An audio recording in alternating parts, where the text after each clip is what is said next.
រៀបសួរបងប្អូនញាតិមិត្តប្រិយមិត្តខ្ញុំជាបងអូជីនៅចិត្តនៅថ្ងៃរីករាយសប្តាហ៍ថ្មីចាថ្ងៃនេះយើងខ្ញុំក៏សូមផ្ញើជូនសិលាស្នេហ៍បងប្អូនមេរីសូមចូលរួមនឹងតើចំណងចិត្ត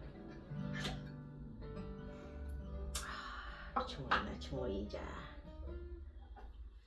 មេរីសូមជើញដាក់មកចាដាក់ឲ្យញ៉ែម្ដងទាំងអស់គ្នាដាក់មកកុំដកអារម្មណ៍ក្នុងថ្ងៃយើងសម្រាប់កាយ Happy Sunday.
Chào được những nhóm có số một ngón tay trong việc liếc một kia sàn nhà số ốc quần